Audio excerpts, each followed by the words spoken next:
Systems Research Workshop today. With his already established research record, Kevin will share with us directions important for supercomputing performance modeling, which is very much in line with other important computing challenges addressed in this workshop, including that of several academics whose work I have supported over the years through agencies programs and who are also speakers in the workshop. And in that regard, the talk is also much in line with the broader objectives of the FDLS series to also create bridges between the speaker and others in academia and the broader research communities, and also bridges between IIT and other institutions.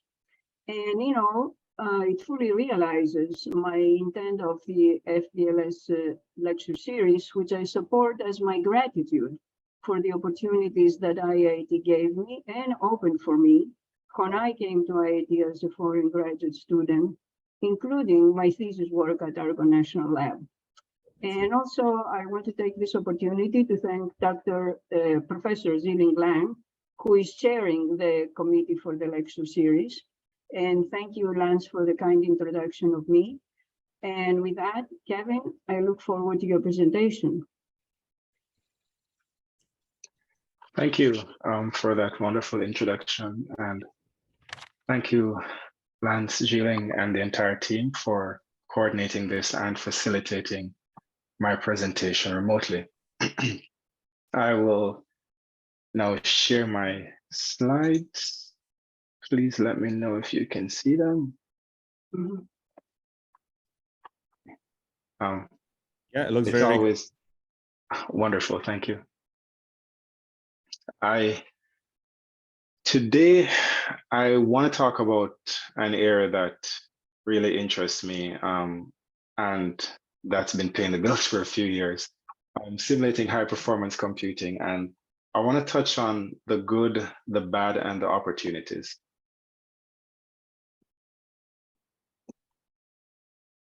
So first, let's consider the need for supercomputer simulations. And I would say the need for supercomputer simulations is similar to the need for any type of computational simulation that we would do, whether it's climate modeling or combustion, CFD simulations, and so on. Designing and deploying high-performance computer systems is very challenging because supercomputers are big, complex, and expensive. And I feel like I may be preaching to the choir based on the workshop that I'm presenting this at. Leadership class systems like Aurora will take years to design and deploy and involve hundreds of researchers and engineers, involve multiple vendors working together to develop and integrate novel technologies. And so understanding appropriate designs and configurations is challenging. However, to design next generation systems, as we're highlighting at the bottom of this slide, there is a need to be able to predict the behavior of an unknown environment.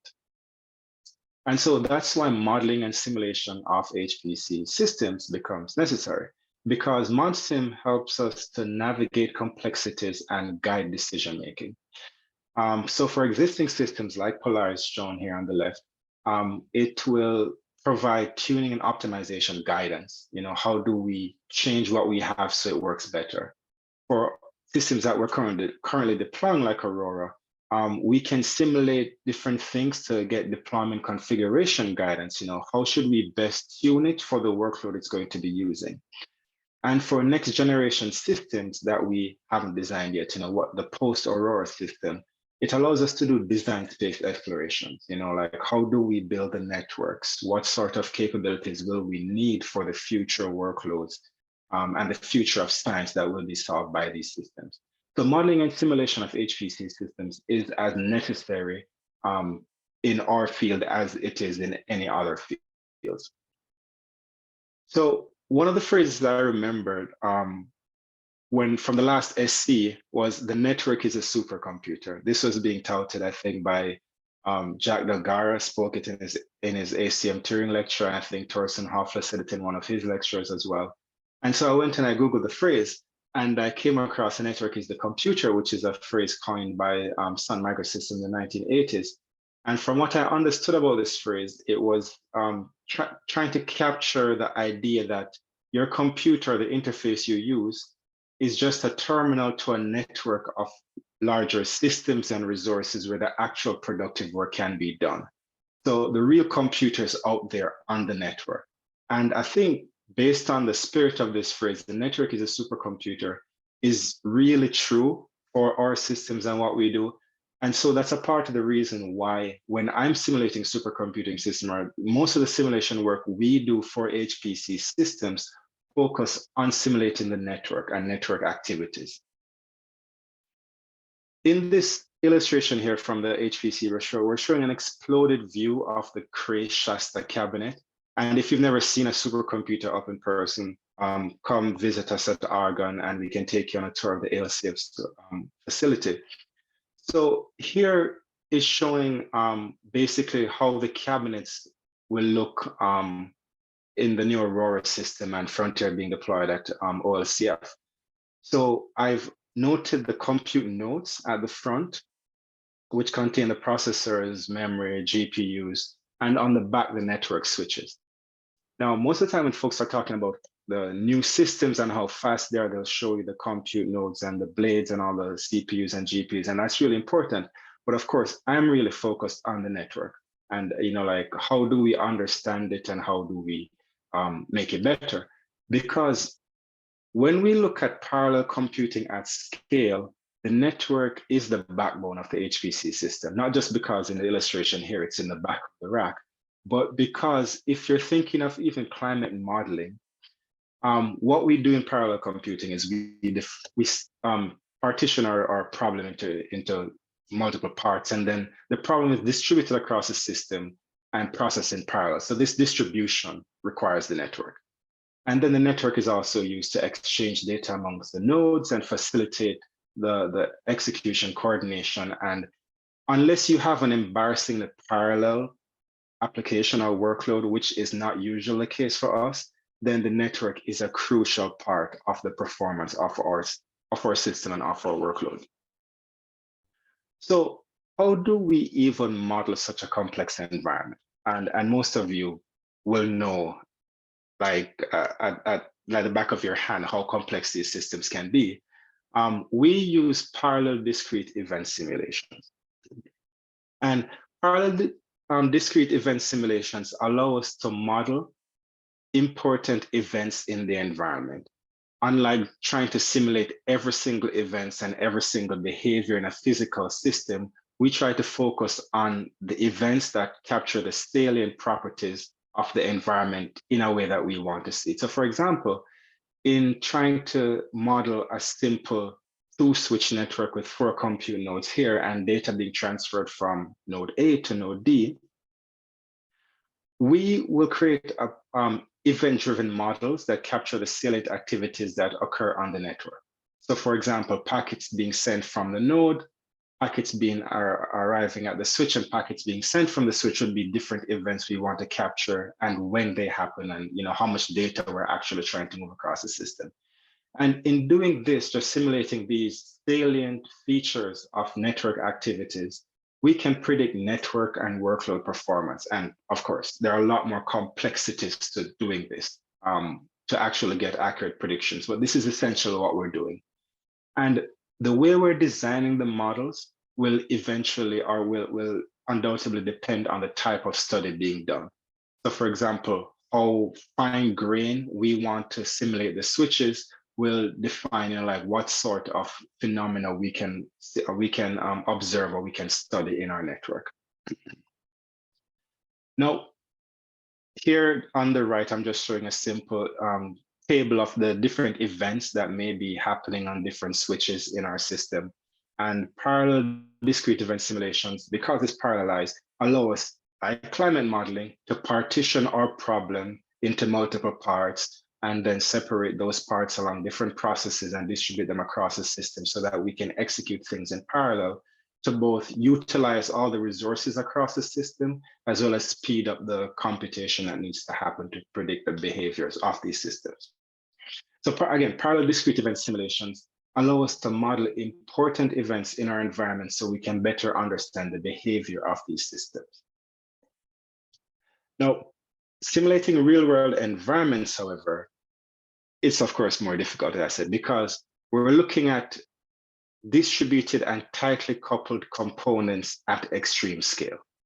So unlike simulating this 4-node illustration that I showed here, when we want to simulate Aurora and real systems like that, we need to simulate tens of thousands of nodes, hundreds and thousands of switches. And not just the scale in terms of the number of components we need to model, but there's also scale in terms of the fidelity that's required for accurate predictions in these systems. So here again, this is a simple illustration of just a few switches in one of our network models. And we need to start, or at least our models, for them to be accurate in our simulations, we need to model the network cards and the buffers on these network cards. We need to model the links and the bandwidths. We need to model the routers and the routing algorithms. And we also need to model, the connectivity of all of these nodes and switches, so that we can accurately predict the features of the system that impact the performance of the system and the workload. So in relation to connectivity, I'm just highlighting 4 of the big things that we take into account when we're doing our modeling. Where connectivity is concerned, now we want to make sure the topology configuration is accurate. Are we simulating a 1D Dragonfly network or a fat tree network? How many links are there between 2 routers or 2 switches, so we can understand how much bandwidth will be available for our traffic? Where routing is concerned, we need to make sure that we capture the behavior of the routing algorithm as it's implemented on the switches, because the routing algorithm will be the one deciding where packets go, which paths are taking the network, and that's going to affect the congestion, which will ultimately affect our performance and impact the behavior of our applications. We want to model the transmission, like sending packets over links and the arbitration that occurs on the ports. And of course, we want to model the buffering of packets, because the longer packets stay in buffers is the longer they stay in the network, and the higher the latency is, because they won't get to their destinations on time. So we need to understand these things. And being able to model all of these things accurately will allow us to be able to predict the behavior of the system and to predict, like, how do we configure it, how do we tune it, and how do we build new systems that behave in different ways to, get around the bottlenecks that exist in the systems we have today. Now, I've talked to you about, the need for simulating HPC systems, and I hope you agree with me now when I say it's really necessary. So let's look at what has been the impact of simulating real-world HPC environments. And one example I want to give is the simulation-based co-design for burst buffers. And I think maybe in the last 5 or 10 years, everyone has been talking about what burst buffers are and how they can help. And if maybe you weren't a part of that discussion, so essentially our systems have things running on compute nodes that will generate a lot of data. For example, prediction of the weather patterns in the next time step. And we need to save these to some storage device or some disk so that we can process them later. But sometimes the storage is really slow. It's not as fast to match the amount of, or the speed at which data is being generated. So you can put something in between. We'll call it a burst buffer to temporarily store the data at high speeds, and then later on you can write it out to disk so that your computation does not wait for your write to a slow device to finish. Now, in around 2012, some collaborators at Argonne, UC Santa Cruz, Los Alamos, and RPI did a simulation-based co-design study to motivate the use of burst buffers in supercomputers. And I think this is one of the earliest work studying how burst buffers could be productive. And the results of this work actually motivated many DOE centers to incorporate more burst buffers in their systems.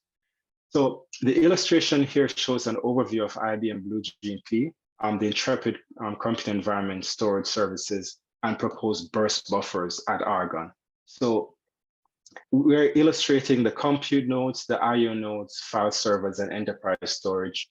And on the IO nodes, we're illustrating where burst buffers could be deployed if they were added to this system, and then evaluating how the performance of the system could change with burst buffers actually being deployed.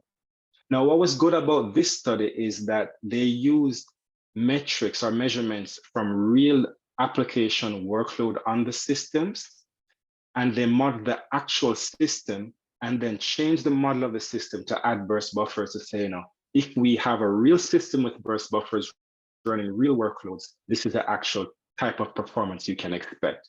And having the results, being based on a real system is more compelling than having a mathematical model or any other model based on something more abstract.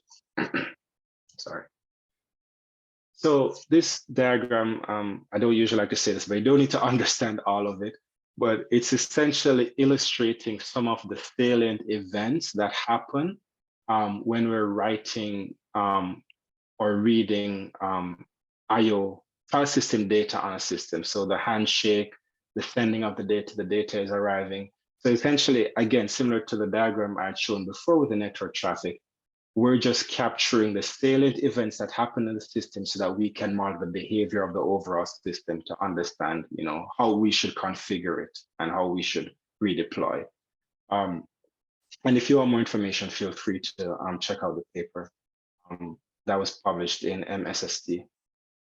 So the results of this study showed that by adding burst buffers to the system, we could improve the network throughput using, when we had studied the network traffic with simulated IOR traffic, even in cases where the back-end file system was degraded. And also, similarly, with burst buffers, we could reduce application runtime to be faster than when you're not using burst buffers and closer to the performance of a system when there is no IO traffic on the network. So this work, as I mentioned earlier, motivated system designers to say, okay, maybe burst buffers can give great performance. And even though the test was simulation based, the fact that it was based on, or the simulations were based on real systems, further motivated people to say, okay, maybe we can further try different designs of our system to see burst buffers will actually give us better performance in the real world. So again, simulations allowed us to rapidly explore the potential use of burst buffers without the need of investing hundreds of millions of dollars in deploying really large systems with burst buffers. Now, I want to talk about some recent and ongoing activities in this space, because while we've shown that simulations are necessary in the designing and deploying of HPC systems, and there have been very relevant use cases in the past to motivate the need for simulation or to motivate or to highlight the benefits of simulations, there are some work being done now to develop new simulations that will help us to design next generation systems. And I'll talk about that a bit. So the simulation that I described using burst buffers was done using the Code Simulations Toolkit. And the Code Simulations Toolkit is a TDES simulation toolkit that couples interconnect, storage, and network models with an event-driven simulation model.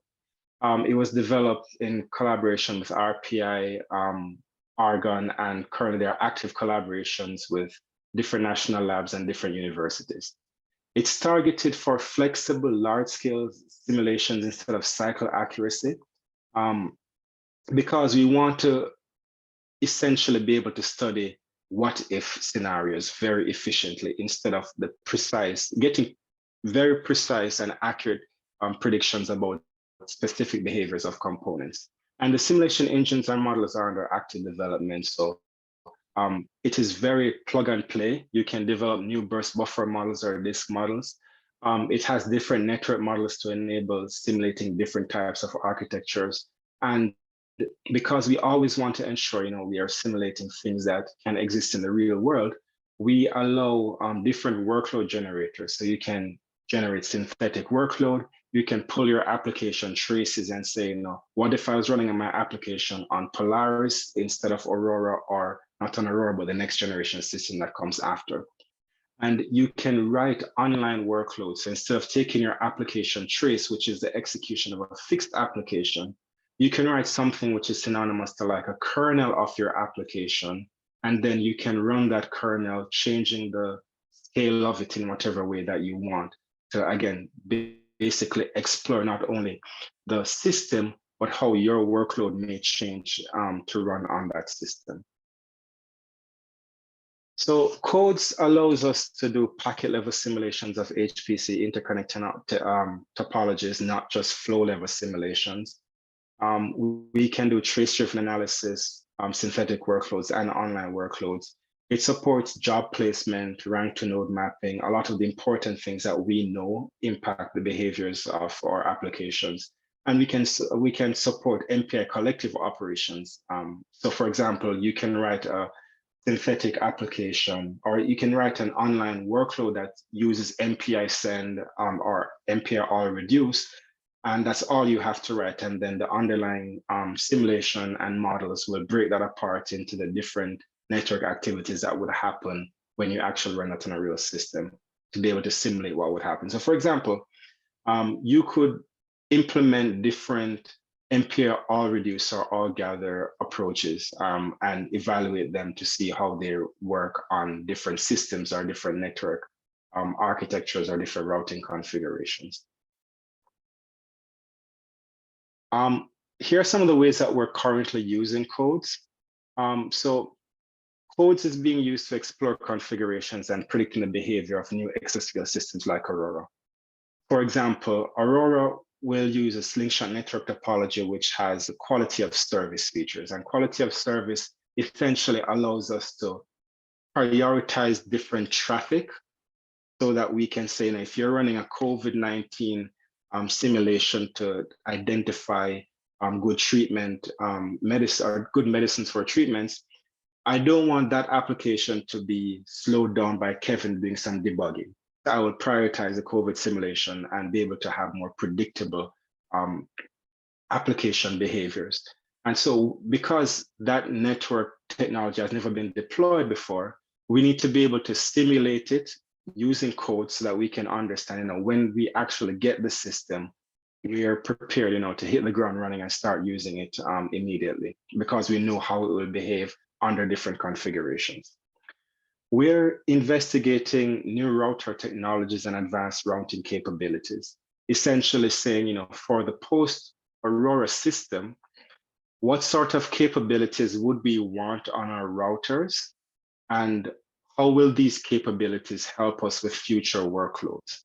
And once we, prune the design space and identify good or potentially good configurations, then we'll work with our vendor, our collaborators at HPE to say, hey, we have these requirements and we see that certain capabilities would be most useful, and they can then work with us to maybe incorporate some of these capabilities in future technologies because they'll see that there's a use case for it in the facility. We're also exploring the potential usefulness of different telemetry data because these systems generate a wealth of performance data. But there are times that vendors or manufacturers will just throw things there because it's possible to put them there, but we don't know how to use it or how effective it's going to be in helping us to actually do anything. So because you can't always collect everything in practice on a production system, using simulations, we're able to collect as much data as we want and then evaluate what's the usefulness of the data, which granularity or how frequently do we need to actually run these measurements to have them provide necessary insights without being overwhelming. So this is another area that we're using simulation to help with. And last but not least, we're using simulations to enable the investigation of long time scale phenomena. So for example, there are certain applications that we run on systems that will take days or even weeks to run. Simulating this is currently not feasible at high fidelity in our simulations. So we are building new simulation approaches or new modeling approaches, excuse me, that essentially accelerate PDES so that we can simulate longer real world phenomena that are relevant to the Department of Energy and the facility users. So let's talk a bit more about this last one. So what we've identified is, and before I start talking about the predictability of traffic patterns, this plot shows messages received at different routers over time in a simulation. We've simulated 215 milliseconds of execution time in this system, and that simulation took 6.5 hours of wall clock time. We only simulated a few hundred milliseconds of events for 8,000 nodes, and this required over 18 billion events. So again, if we wanted to simulate Aurora with over 10,000 nodes, not for 250 milliseconds, but for a week, the amount of time that simulation will take to run is prohibitively expensive. So right now we're limited in what we can actually simulate. So we're trying to find a way to be able to effectively simulate these long time scale phenomena. And what we've noticed is that HPC traffic patterns are predictable in a sense. So even though we have a system here with multiple applications like AlexNet, NetBone, CosmoFlow, nearest neighbor traffic, and the milk, and these are all in quotes, by the way, we can see that there are visible patterns in the traffic flow across the different network routers. So the question is then, since these patterns are repeated, can these repeated patterns be predicted using some fast surrogate models instead of the slower, fine-grained PDES simulations? And we've proposed a project last year when a DOE FOA came out, and the project was called the Kronos Project, and it's for enabling long time scale simulation via multi-resolution methods. And again, the background is that simulations require computational complexity and that are prohibitively expensive, and the rate at which the systems are growing and the scale of the events we need to simulate are growing, it's intractable. So we hypothesized that for simulations of most extreme scale systems, only a few key inflection points that cannot be predicted by surrogates are needed to be simulated using PDES. So we simulate a few key points using PDES and the predictable or the more predictable regions using surrogate models. And the goal of this project is to create a surrogate-ready PDES framework and demonstrate the initial effectiveness of surrogate modeling approaches for improving the performance of hardware co-design simulations. So this hybrid modeling approach or multi-resolution approach, and I'll show this mock illustration. Imagine you have a network system where you're injecting traffic, which ramps up, then the network gets congested. And once it gets congested, it's at steady state. You can't push anything in more, and the amount of traffic coming out is about the same you're putting in. We're saying that when the network is in steady state, this is another predictable pattern, similar to the cyclic pattern we saw before. We don't need to use PDES to simulate this steady state pattern. We only need PDES for the first part of the simulation when it's more dynamic. Then with steady state or predictable patterns, we can use surrogate modeling. And then once it becomes dynamic again, we go back to PDES. In doing this, PDES requires millions of events to result in a prediction, while surrogate modeling only requires hundreds of events. And there are different surrogate modeling approaches that can be combined. But we're saying anything that's essentially faster than PDES and giving an accurate prediction, you can plug it in here to do your surrogate modeling. So the hybrid modeling framework, we project the order of over 1000x speed up once we're done, because in our framework here, where you have your application, which is generating traffic, and then the traffic is converted into network events, a director will then say, based on the predictability of these network events coming in at this point, we need to use PDES because it's very dynamic, or we can predict that activity using a surrogate modeling because it's not very dynamic. And you can see one network or one workload event in PDES can trigger or can propagate hundreds and thousands of packet events in the lower level network.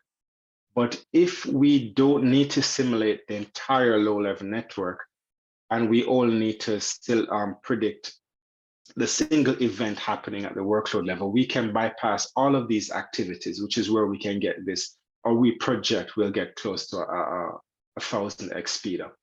And there are different ways that we're, because this is an exploratory project, we have a lot of flexibility, and I really like it, to explore different ways of doing this. And we just want to see, like, what are the trade-offs in the different approaches to doing this hybrid modeling?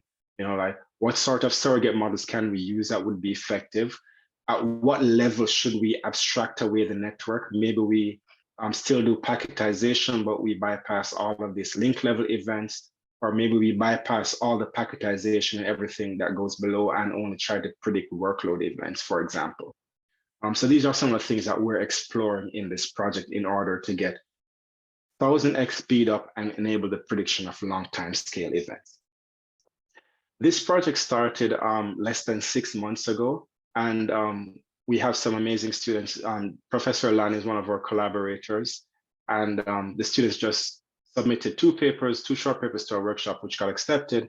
And I'll talk a bit about one of these works, the hybrid modeling work. So looking at PDES, and we're saying this is high fidelity simulation. When we're doing PDES modeling, we're simulating traffic being injected into the network from terminals. They go into routers, and then they get, progress through the network to their destination terminal. So we see packets in the buffer. And this modeling process is continued throughout the entire lifetime of the simulation. So some of the questions we're trying to answer in this work is, when switching between surrogate and PDES, how do we accurately restart the network model? And what I mean is, imagine you're predicting the traffic in the city of Chicago, and you're predicting the traffic at rush hour at 5 p.m. on Friday, right? The network, or the road network, is very congested. But because you've been predicting the traffic for the last 10 weeks, you know how much traffic will be in the next week on the road network. So we don't need to actually simulate all the cars on the road. We'll just predict the average traffic from Friday to Friday, and then restart the simulation the next week, Friday. Now, when you restart the simulation, the problem is all the cars that were on the road are no longer there. So if you restart the road network next week, Friday at 5 p.m., it's an empty road. And this wouldn't be accurate in terms of what 5 p.m. traffic looks like. So the question again is, how can we restart this network model in the future and have it still be accurate? Because we weren't predicting what happened before we were restarting it, or the period where we're in the surrogate mode. So in answering this question, we simulate a small 72 node system with a 1D Dragonfly network, 2 nodes per routers, 4 routers per group, and uniform random traffic pattern, because we wanted to keep things simple. We're only focused on how do we restart the network to make it accurate. So we have this hybrid modeling approach, and we call it hybrid light.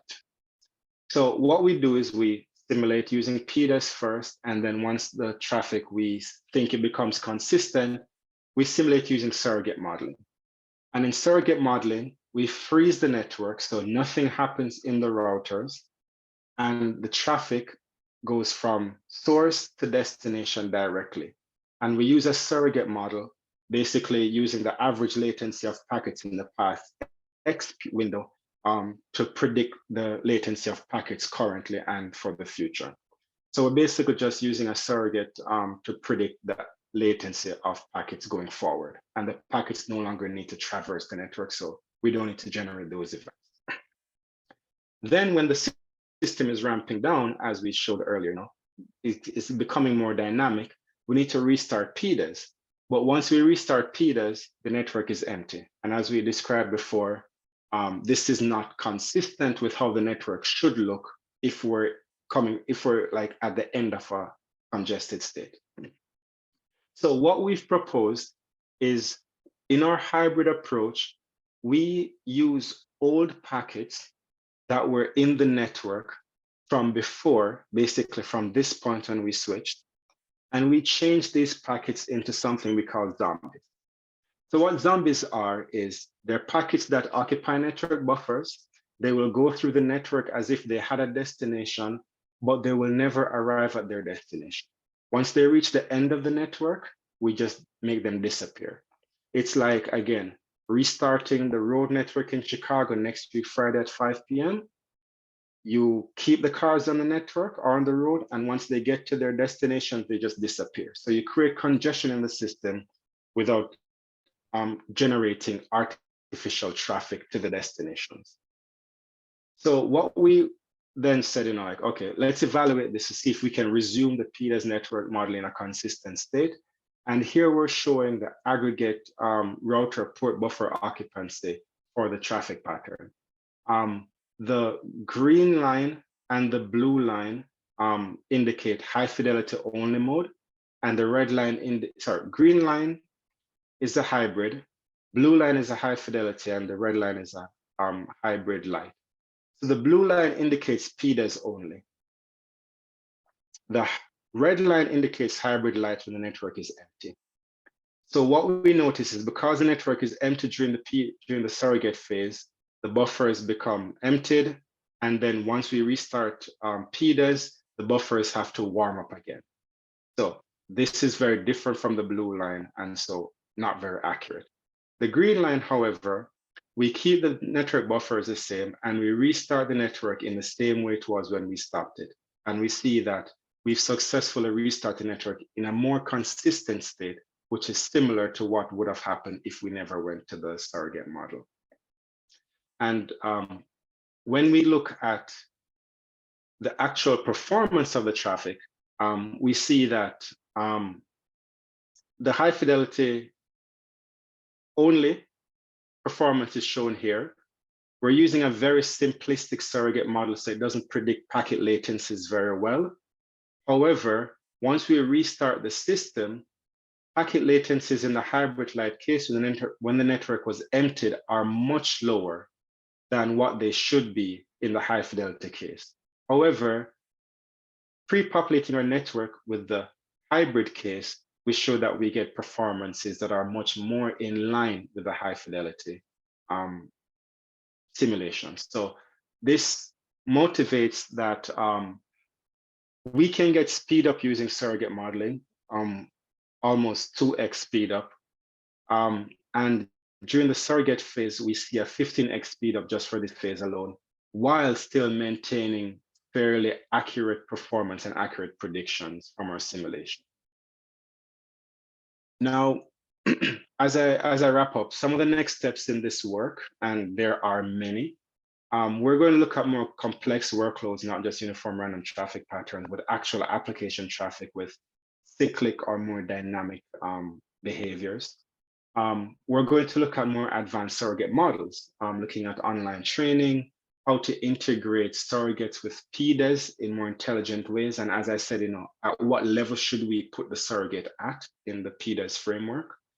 And we're going to look at new methods of repopulating the network, not just using the old packets from before, but maybe we'll use some statistical models to identify where congestion should be in the future, or use a surrogate model to actually predict the congestion for different ports in the future. So these are some of the exciting next steps that we have in this work. And if folks have any questions or want to collaborate on any of these, we're really open to working with you all. And finally, I'll talk about some of the opportunities with PDAS and hybrid modeling. So some funding opportunity announcements just from the DO in the last couple of years. And I would say it's a good time to get funding for modeling and simulation. In 2021, there's the ICDI call, and that was for creating digital twin of cyber infrastructures, and you could get up to $2 million per year. In 2022, there was the Express call, and that specifically called out PDES simulation work, up to 450,000 per year. This year, there have been 2 calls that I've noticed, and I'm sure there are more. The Distributed Resilient Systems call, which specifically talks about scalable modeling or scalable system modeling, which could use PDES, and that's over 2 million a year or up to 2 million a year. And the 2023 Express call, which includes a research area on modeling future supercomputer systems, up to 450,000 per year. Some open research areas. In modeling these different systems, as I mentioned earlier, the models are specific to the behavior of the current technology and the current capabilities. So as soon as the implementation or the architecture of a system change, the model needs to change. And the implementation and configuration of these models are difficult sometimes. And in addition to all of that, some of the architectural details, like how HPE designs the router or the routing algorithm, is not known. So we have to be reading patents to actually try to understand what we need to implement. And some of these patents don't include everything. So some opportunities here are streamlining and automating model development, model reconfiguration, and model validation, so that once we get a new system, we can quickly change our models to match this new system to give very accurate predictions. Another area is that detailed studies of leadership class systems require large fine-grained models, and running these large models require large amounts of time and resources. And some of these large-scale studies, as I mentioned, are prohibitively expensive. So there are opportunities, just like our hybrid modeling approaches, to accelerate simulations using different modes of parallelization, or coupling event models with surrogate models, or analytical models, AI models, and so on. And finally, in the open research area, one of the challenges, as I mentioned before, it's a challenge and an opportunity, because simulations can generate large volumes of data, and we're talking terabytes of fine-grained data can be collected from a long-running simulation. And the scale of the data that we're collecting requires non-trivial analysis, because you can get down to data for each buffer or for each packet going through the system. And we're talking billions and billions and billions of packets. So there's an opportunity for more intelligent data analysis for better performance insight. And this can require folks from the data science and learning areas, folks doing data analytics, folks doing visualizations. All of these areas can be used to give us better insights into the performance data we're getting from these systems. And finally, in the area of inclusivity and accessibility, which is really dear to my heart, I believe, or I really think modeling and simulation can allow supercomputing research without supercomputers.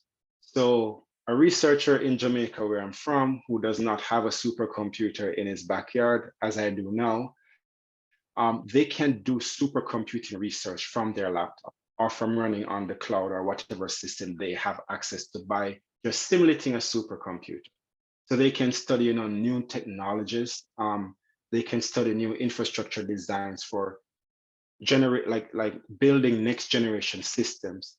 Workload development is also an area where computational scientists can study how they should tune their workloads for new systems. And it allows you to collaborate with people from different areas, because you're simulating systems, they're simulating systems, combine what you're doing to give more insights into new technologies and so much more. So I hope this talk motivated folks to stimulate more and to work more with folks who are simulating supercomputers. And I'll hand back over to Dr. Darima. Zilling is, or someone there is the kind of moderator, but I have questions, so I can ask. Okay. I'll let Zilling kind of moderate who.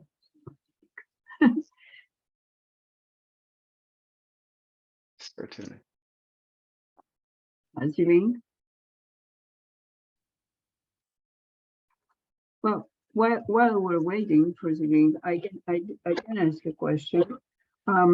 So first of all, this is very nice work. Has a lot and has a lot of contributions and a lot of value. I have a question. You talked about congestion and you talked about the burst buffer models. So there is congestion is created also due to contention in the network. And number one, are these burst buffer models provide some indication of how to alleviate the contention, and then not only use it at the design cycle, but also in the operational cycle, could this method be used to alleviate the contention and the congestion, the ensuing congestion? For example, if you have a lot of traffic continuously or simultaneously going into one of the buffers, then by kind of delaying either the computation or the messages to be sent, you can alleviate the contention and then kind of optimize the performance. So are you including these things in your simulation? Yes, definitely. One of the great things about working in codes and software similar to codes is that we are simulating not just the storage or the burst buffers, but we're also trying to simulate the accurate network behaviors of IO traffic going to the storage. So we can see both the storage contention and congestion, as well as the network contention and congestion.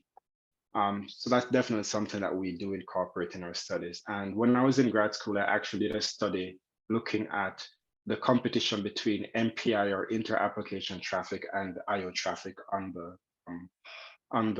network. And one of the contributions of that study was different mitigation strategies to avoid this contention or to avoid this congestion, such as varying the placements to avoid shared paths, also throttling the IO traffic or MPI traffic just a small amount to get a huge improvement in the throughput. And there was another mitigation strategy that we explored that I can't recall right now.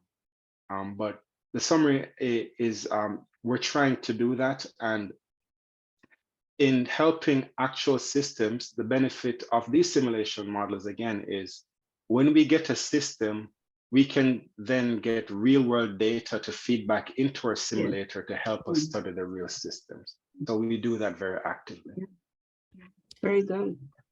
Great. Thank you. Thank you, Kevin. So yeah, so I'm going to turn off this Zoom, and Okay. thank you. Thank you, Julie. Thank you very much. Thank you. And we'll be in touch. I will email you, Kevin. Thank you so much. It was very nice meeting you. Thank you. I don't know if there were questions from others. All right. We'll be in touch. And I'll connect you also with you're connected with Celine and Yes. with her soon. Yeah. Okay. Great. Yes. Take care. Thank you, Celine. Thank you, everybody. Thank you. Thanks, Jill. Oh, I'll wait for Zilling. Oh, thanks, Zilling. Is there anything else? Thank you, Kevin. Thanks. Take care. Bye-bye. Bye.